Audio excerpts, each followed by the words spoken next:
They say comparison is the thief of joy. But you do need to compare to a certain extent, or you want to just never compare? No, what you do is, what I do is I call it owning traits of the greats. So what I do is I say, okay, when you meet somebody that you admire, whatever you admire that you're too humble to admit that you actually have, or you wouldn't admire them. But you're too humble to acknowledge it because you're unconscious of it, because you're expecting it to be in their form according to their values instead of your form according to yours. But if you look inside your own values, you have it. You have excellence in your own values and your highest values, just like they do, but they have a different set of values. So you have it. So what you do is you go in there and ask, what specific trait, action, or inaction do I perceive this individual displaying or demonstrating that I admire most? Great, what is that? Okay, and you define it. And then you go, now, go to a moment, me, where and when I display and demonstrate that same behavior, same trait, action, inaction, and where was it, and when was it, and who did I demonstrate it, and who perceived me doing it? And once you own that and do it until it's quantitatively, qualitatively equal, and most people don't think they can do that, but I've been taking at least 125,000 people through that, and they can do it. Once they realize it, they realize, I don't need to envy them and try to imitate them. I already have what they have. They have it in their form, I have it in my form. Thank you to them for revealing what I had that was sitting, that I was too humble to admit, that it was hiding and dormant. Thank you for awakening inside me what it is that inspired me about you, which is actually what inspires me about me. Once they realize it, the playing field changes. Playing field changes. I'll give an example. So we had a lady who came to the Breakthrough Experience, the signature program. And she started doing that. She's a little pop artist, and she's trying to get her music out into the world, right? So she does Lady Gaga, and she does Madonna, and she has Beyonce doing this exercise. I call it owning the traits of the greats. And she goes in there and identifies everything that she sees in them and writes them all down that she's admiring. And then she goes and finds out and digs. And it took her months to do this. When she realized she had it, she noticed that her daringness and the way she presented herself and what she wore changed after doing Madonna. She noticed that when she did Lady Gaga, her voice tone and the intensity of the voice went up. And then when she did Beyonce, 2.5 weeks later, she was being advertised on a little bus in Los Angeles for a local gig that she was doing.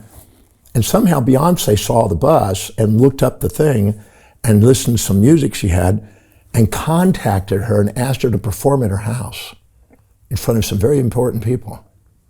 And so she contacted me. She says, I did the method on Beyonce, and 2.5 weeks later after doing that, all of a sudden I'm asked to perform at her house. I said, at the level of the essence of the soul or authentic self, nothing's missing in us. At the level of the existence of our senses, things appear to be missing in us. The things that appear to be missing in us are all the things we're too proud or too humble to admit that we have, that we see in other people. So as long as we envy them and put them on a pedestal and are too humble, we disown a part, we disempower ourselves. As long as we look down and resent somebody and are too proud to admit it, we disown parts. And anything that we try to look down on that we resent is actually something we're ashamed of and dissociated from and looking down on to avoid, and they're reminding us of what we don't love in ourselves. So the moment we own and reflect and have reflective awareness, instead of superordination looking down or subordination looking up, we have ordination where we have the order and the power in our life. You know, it was in Romans 2:1 in the biblical New Testament, it said, beware of judging, for whatever you judge in others, you do the same thing. And there's so much wisdom in that because we don't realize both the heroes and the villains on the outside are reflections of what we project from the inside. And once we comprehend that and own it all, we can't be a hero without being a villain. You know, Donald Trump's a good example. He's a hero and a villain to people. And you can't rise into power and be a very empowered person until you can embrace both sides of your life and not be in your amygdala addicted to one side trying to get rid of half of yourself. You got to embrace all sides of yourself, the hero and the villain, if you want to master your life. So I teach people how to own that, and the second they do, the playing field of opportunity expands immediately. Wow. All right. So I was thinking of a fighter when you were talking about that. So I see like a UFC fighter goes into the ring, you know, does amazing things, super confident, super skilled. And I'm like, wow, that's amazing. So when I see that, if I'm noticing it, that means that I have that in me somehow. Yes, but it's not in fighting. Right. Because that's not your highest value. Okay.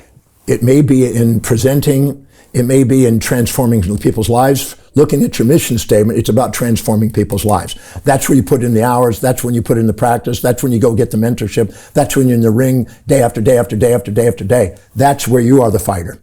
Okay. And look at the fights. You're dealing with all the different things that you've had to deal with in the last few years, and that's your fighting ring, and you're up against the Goliaths. Right. And when I recognize that, I get even more empowered. And then I do that even better because now I'm looking at myself as this great champion in my own arena. That's it. And then that levels the playing field. That brings me up. That's it. To where I thought that fighter was up here. I realized, wait a second, I am up here. Nothing's missing. Okay. And the only reason why people play big or small is because of how much they're willing to own. Anything you disown that you see in others, which makes you compare them with judgments, you disempower yourself and play small. The second you own it all. See, when I first learned this is 40 years ago, when I learned this process, I said, why wait for people to push my buttons and be too proud or too humble to admit it? Why not just go to the dictionary? So I went to the Oxford Dictionary, English dictionary, the biggest dictionary with the thinnest little print, I went there and I went and underlined every possible human behavioral trait. I found 4,628 individual traits in this dictionary. Gordon Allport had done this many years earlier, 35 years earlier, and he found 4,000, so the dictionary has grown.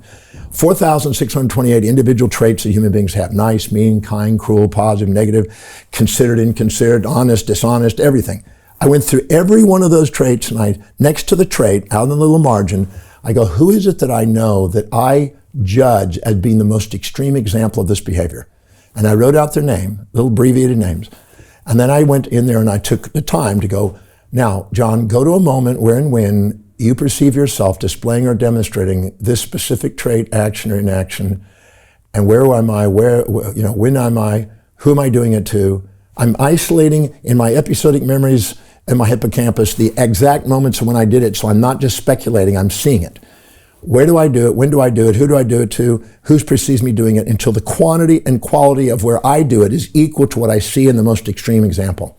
I owned all 4,628 traits. I found I had every one of them. I realized nothing was missing. So now instead of going, oh my God, I'm too proud and looking down on that, I immediately go, I do that. And I look up there, I go, I have that too. I took Stephen Hawking, right? I was writing a book on astrophysics and chemistry and astrochemistry and cosmology and stuff, and I was publishing that in 2018. And I came across Hawking's work, and I read most of his books, and this time I was doing it from a different perspective, not just the content, but his life. So every time I saw a trait that I kind of admired or disliked, because I saw both, I immediately go, where do I do it? Make sure I own it.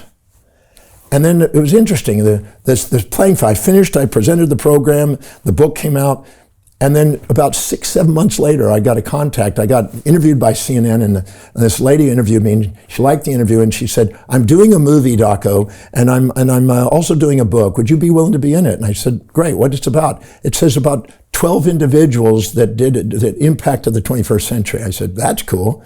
I said, who else is in there? Stephen Hawking. We got to interview him before he died. I said, who else? Robin Williams. And I just started going, I just finished 7 months ago doing and owning the traits of Stephen Hawking, and the playing field's just changed. And I tell people, the only reason you're not playing where you want to play is because you're not seeing all of the parts that are essential for it. You're not seeing it. You're denying the parts. So as long as we're sitting there denying the parts by being too proud or too humble, whatever our weakest link is where we stay. So Jim Rickards has just recorded a video that's not available to anyone in the public, and he's going to be talking about how this upcoming recession is going to be fast, it's going to be bloody, it's going to be nasty. But at the same time, he's going to show you how you can position yourself to profit from all of this chaos. Now, we've made this video only available to our viewers. Go to londonreal.tv/Jim. Watch that immediately. I can't say enough good things about Jim Rickards. He understands the global economic system better than any guest I've ever had on London Real. His predictions are almost uncannily true, and you can learn how to profit from his vision, from his expertise, and his understanding of economics. So go to londonreal.tv/Jim or click the link below. It's an excellent, excellent look on what's going to happen in the future and how you can position yourself to profit from that. Jim is one of the best in the business, one of my favorite guests on London Real, and he's very, very good at predicting the future and showing us all to profit from it. So click the link, and I hope you enjoy.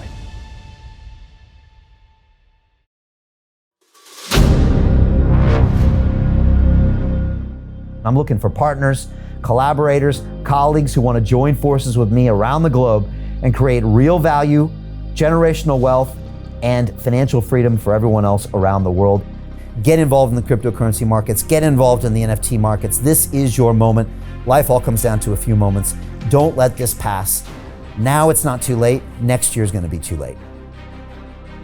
Ultimately, this is about freedom. That's the way I see it. This is about giving power back to the people and enabling billions of people worldwide to use the financial markets to improve their lives and those of their friends and their families and their communities. Honestly, I think it's a violation of human rights not to allow people basic access to financial services. Because right now people are being kept in the dark, they're being robbed of education, and it's a travesty. And so I'm looking for people that want to join me and be a part of this solution. And that all happens inside the DeFi Academy. The gains my students are making are absolutely amazing. Double, triple digit gains in the first month alone. That's amazing. This will change your life. Now is the time to get involved. I'm going to tell you exactly how my students in my academy made money in the last 30 days. I'm talking about real trading results. And let me just whet your appetite a little bit. Let me hit you with some numbers. I'm talking Brendan from New Zealand is up 68.77% on the month. Steve from Europe up 83%. Albert in Singapore up 169.9% on one single trade. I got Susan up 153% on her call options alone, also rocking 139% returns and 442% returns as well on individual trades. These are people that are changing their financial future in the last 30 days, but it's based on trading discipline.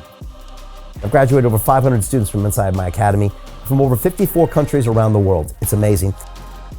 When it comes to crypto, DeFi, and blockchain, we love this space. We truly believe it's the future. This is down to our core. It's authentic to what we're doing, and everybody can tell through the camera because you can't make this stuff up. If you're watching me now, wherever you are, I implore you, take 60 seconds right now and join my academy. Apply today. Now you've got a chance. Life all comes down to a few moments. What are you going to do? What's the choice that you're going to make?